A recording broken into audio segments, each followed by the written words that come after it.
There's another story I wanted to get you on quickly. Revelations regarding donations to the Clinton Foundation and actions taken by the United States government. I want to take the second part first. In hindsight, given what has happened with Russia over the last a year or two, was it a mistake to allow a Russian company to essentially corner the market on uranium in the United States?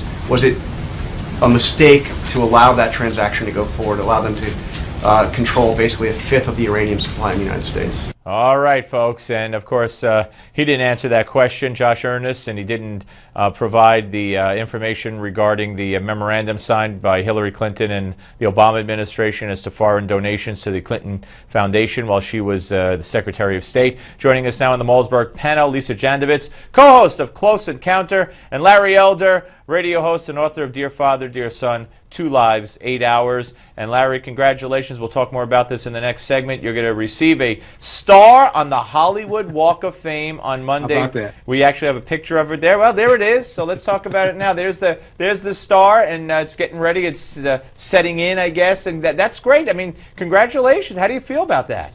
It's amazing. You know, I'm born and raised here. When I was a kid, I used to walk up and down Hollywood Boulevard with my older brother, who was a big movie buff. I never in my wild imagination thought I'd be down there. Well, it's well deserved, and congratulations again. All right, let's move on.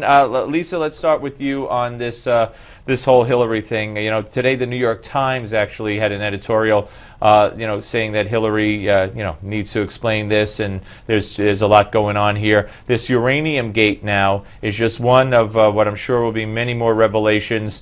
You had the Clinton Foundation donors, Canadians wanted to sell their stake in our uranium assets to Russia, a Russian company. These Canadians were Clinton Foundation donors, and Hillary was one of the 3, I believe, who had to sign off on it. She signed off on it. How is this happening? Well, propriety is not synonymous with the Clintons in office, and she's dodged a lot of questions in the past. Certainly, she was not forthcoming with her emails. We really don't even know what's there. And in terms of the uranium deal, there was, when you mentioned the principal, the Canadian principal that was involved in the sale of that company, the uranium company, $2.35 million was given to the Clinton Foundation that wasn't recorded. So now, and we might hear, well, it was 2.5 million out of hundreds of million. It doesn't matter. That's what is supposed to, that's the protocol, that's what the rules are, and yet rules don't seem to apply to the Clintons. But this is not going to end. And there are going to be more questions. She's going to have to answer these questions because this is just going to continue, and I think it's going to get worse. Larry, if she answers these questions in a month from now, let's say, then a year from now, can she say it's all over and done? I answered those questions? Of course that's what she's going to say. But more importantly, what she's going to say is, what's the evidence that there's been a quid pro quo? What's the evidence that because you gave a donation to the Clinton Foundation, I did something I otherwise wouldn't have done? And furthermore, this approval of this uranium project was done by a number of people, not just her. So she'll be able to argue that a lot of people weighed in on this. This is going to contribute, however, to the ick factor, the sleaze factor, the email factor, the dishonesty, flipping on issues, the having voted for the war and then renounced that vote. This is the problem that she's going to have. It's about character, and this is another drip on that problem. And you have, of course, Lisa, the revelation that many Clinton charity donors also got prestigious State Department awards. Right. And here's the thing also, Lisa, that there was a report, I don't have that included in the discussion information for today, but I think we need to look into exactly what percentage of the monies the Clintons accumulate goes to charity and helping people as opposed to private flights and travel and hotels and salaries. Exactly. Well, there's Bill's speaking fees, which we find out a number of Clinton donors have provided that. And Chelsea gets 70 grand to speak. The other thing is, the foundation was originally called the Clinton Foundation, and then they had all of their names put on there. So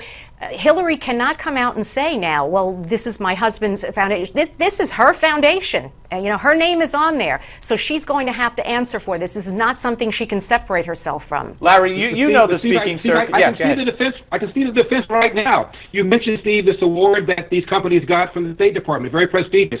37 of them got awards. 22 of them made donations to the Clinton Foundation. 15 didn't.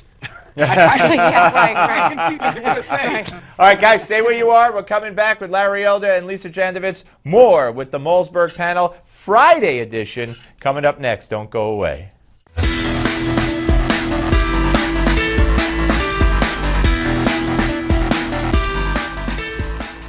All right, folks, we're back with the Malzberg panel, Lisa Jandovitz and Larry Elder.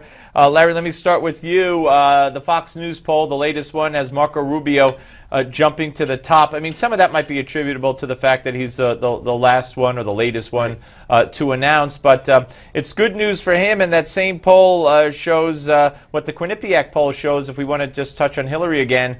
Honesty and trustworthiness, she is underwater. She is, and that's a really interesting poll. It shows you that the Bush name is a downer, but the Clinton name, even given all of Hillary's problems, is still a net plus. And you're right about Marco Rubio. He did shoot to the top, but I think it's a factor of fresh face, really nice rollout. And the others haven't announced. It's real early. You heard that remark by Bill Maher where he said that Rubio could be Hillary's pool boy. Did you hear that one? Wow, no, I hadn't heard that. Yeah, we played it yesterday. I heard somebody on CBS called him, it was Mika Brzezinski of MSNBC called him a little boy compared to Hillary. So if he had been black, somebody would have lost jobs. Well, maybe not if it were conservative and not Mika, but maybe so. The 4 people there are having tax problems and nobody's lost their job. Lisa, what's that all about? I don't know. I guess if you're at MSNBC, you maybe don't have to pay taxes. I don't know. Amazing. Nothing's ever happened to Al Sharpton. Allegedly, he's had a tax problem. He's allegedly $5 million late. $5 million. My goodness. Yeah. All while urging tax hikes on other people. Yeah, absolutely. So, Lisa, Rubio, I mean, granted, like I said, there might be a reason for it, but still, he's got to be excited about that at this early stage. He's got to be excited, but he said actually recently in regard to the him being the highest out of the group, that he doesn't know how much meaning that really has this early in the game. I think he knows that can be likely attributed to his recent announcement, and that's what that bump is about. It's just so early to really take a lot of meaning out of that. But what was interesting, and Larry touched upon it in terms of Hillary, in that overwhelmingly people do not find her trustworthy, and yet among Democrats, 71% of them are satisfied. Yeah. Right. You don't find her trustworthy, but we're satisfied we got the best candidate. They are really mind-numbed robots. Also, in a head-to-head matchup against every single Republican announced or likely to be announced, she's still leading. I guess that's why they're satisfied. It's just nuts. All right, let's quickly. Italy rounded up a bunch of terror suspects today in a failed Vatican plot, which was to take place several years ago. And today they evacuated the Statue of Liberty because of a suspicious package. We get separated from it for a while, Larry, and then we tend to, maybe just get complacent, but it just shows you just can't. We just can't. We are at war against a very determined enemy that is a stateless, non-uniform actor that hides among civilians and uses civilians as both shields and weapons. This is a very, very serious situation we have here, and it's out of control. It is out of control, Lisa.